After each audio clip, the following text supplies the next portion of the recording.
Hey everyone, welcome to my kitchen. Bienvenidos a mi cocina. Today I'm bringing you a traditional dish from Cuba called Fufu de plátano, which is made from plantains. And it's a really easy dish to make. Before we get started, hit the subscribe button and the notification bell if you want to see more recipes like this. So in front of me, I have 2 pieces of bacon or pork belly. In Spanish, it's panceta de cerdo or tocino de cerdo. And I removed the skin from it because I'm not going to use the skin. And along with that, I have 2 plantains. I'm using a green plantain, which is plátano macho or plátano verde. The green plantain is more starchier and it's less sweeter than the yellow one. The yellow one is more riper, so it's much sweeter.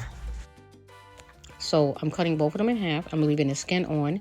I already washed it. So after you cut it in half, then you want to leave the skin on. Do not remove the skin. What happens is if you boil your plantain without the skin on, the plantain will turn black. And they don't look so pretty. In the Dominican Republic, they make something similar called mango. And they boil their plantains like Cuba.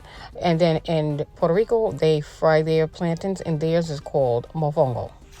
To speed up the cooking process, I'm using a pressure cooker and I'm adding enough water just to cover the plantains. Now, every pressure cooker is different. Mine takes about 20 minutes to cook the plantains completely. You may have to cook yours a little bit more or a little bit less. And now I'm going to use a red onion, and you can use white onion, whichever you prefer, but the red onion is much sweeter, so that's the reason why I'm using it. So now I'm just rough chopping the onion. You can dice the onion as small or as big as you want. Next, I'm moving on to the garlic, and I'm using 3 large garlics. You can use 2 if you prefer, and if you can't find the large one, you can use about 4 small garlic cloves. And next I'm going to use an old school method, which is mashing my garlic in a mortero or a mortar and pestle in English. It releases so much of the flavors from the garlic as opposed to using a garlic press. I don't really like using a garlic press because it takes off too much of the garlic and leaves me just with a little piece. So this is the best way to do it. This is the way my ancestors did it, so I'm doing it. Cubans use this method for centuries. They also use this method in Africa and India, you name it. And it hasn't gone out of style. Many people are sleeping on this, but this is really the best method as opposed to a garlic press.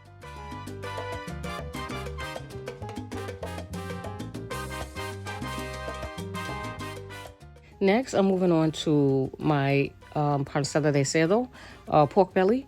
You may also hear it called tocino, which is bacon in English. And I'm going to dice it up into medium-sized cubes.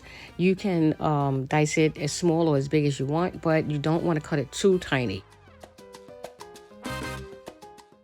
And if you want to go the route where you don't add any meat to it, you can also make it meatless. And you can just make the plantain, the onions and garlic, and a squeeze of lime to this and enjoy. Okay, so now we're going to head over to the stove so that we can fry these up. So now I'm getting ready to fry up my panceta, and I'm using a non-stick skillet, and I'm not going to add any lard or anything to this because the panceta is going to make its own oil.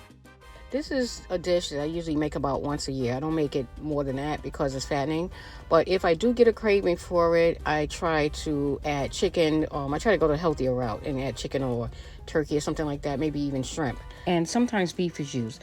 Traditionally in Cuba, some sort of pork is used, like chicharrones or something like that, but it depends on you how you want to make it, and either way you make it, it's going to be delicious.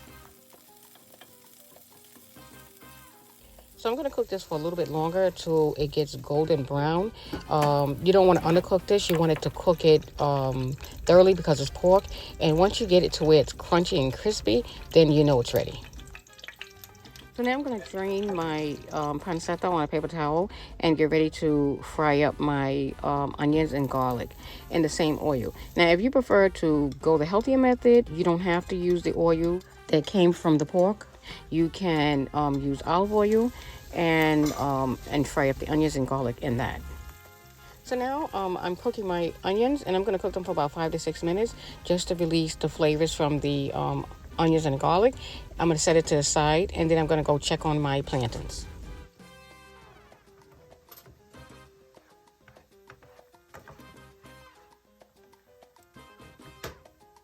So now I'm removing my onions and garlic, and I'm saving some of the oil from the pancetta because that's going to flavor my plantains. But here are my delicious pancetta pieces, and they're nice and crunchy and ready for my plantains. So let's move on to taking our plantains out of the pressure cooker. So as you can tell, they're ready. They're nice and ready. They're falling out of the shell, which is great. And that is a good indication that they are nice and soft. As you can tell, my plantains are really soft. I'm using a fork to mash them, but you can use a potato masher if it makes it easier for you. And after I mash them, then I'm going to add in a little of my pancetta de cerdo, the pork belly. I'm going to add a little bit of the onions into it. And right now I'm adding some salt and pepper to it just to give the plantains a little bit more flavor. You really don't need more than that. This is a simple dish, and the plantains are basically a blank canvas, and you can do whatever you want to flavor it. And whatever flavor you add to the mashed plantains, the plantains will absorb it. Now I'm adding my onions and garlic, and I'm going to add some of my pork belly to it and mix it up and see what it tastes like. I'm going to test it to see if I need to add anything else to it, and if so, I'll adjust it. So I see that my plantains are a little bit dry, so I'm going to add a little of the plantain broth from the pot into my plantains. And you don't want to add too much of the liquid into the plantains because then you'll oversaturate it. So just add little by little.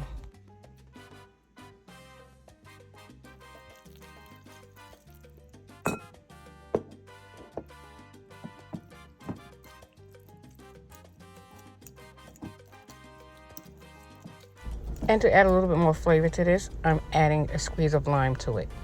And I'm just going to add probably about 1 or 2 wedges of lime to this. And Fufu de Platano is such an easy recipe to make. And anything you add to it will take the flavor. Sometimes I add chicken to it. Sometimes I add shrimp to it, turkey. You know, you can add whatever you want to add to this. And the plantain itself will just absorb the flavors to whatever you add to it. So I'm just mashing it a little bit more, and once you get your plantains to a texture that you like, I like mine more on the wetter side, but if you like yours more on the drier side, you can add less plantain broth.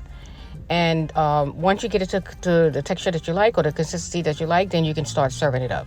And you want to save some of your pancetta, the pork belly, because you want to use that to decorate the top of your fufu de platano when you get ready to serve it. As you can see, 2 plantains make a lot of fufu de plátano.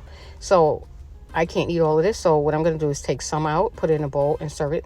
And I'll show you exactly how I'm going to serve this up.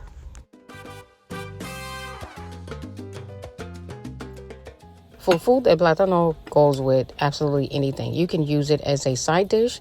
It makes a great main dish. In my case, I'm using it as a main dish. But it can be used in place of rice. It can be used in place of potatoes or anything like that, any starchy vegetable. And again, it goes with anything that you serve.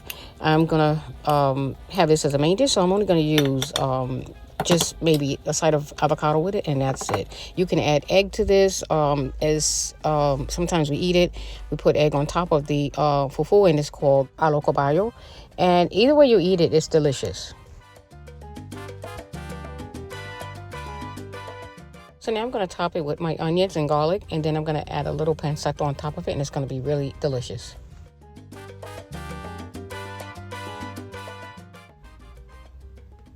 Well, I hope you guys try this recipe. It's really delicious. And if you don't want to add pork to it, you can add chicken, turkey, fish, whatever you want to add to it, and it really will be delicious. Well, guys, it's been fun making this dish with you guys and hanging out with you. And I want to thank you for taking the time out to watch this video. If you like to see more recipes like this, don't forget to hit the subscribe button below. And also stop by and check out my YouTube store. I have a few things that you might like. Also, follow me on Facebook and my Facebook group called Cooking the Cuban Way. We have fun there. Until next time, thanks for watching. Bye-bye.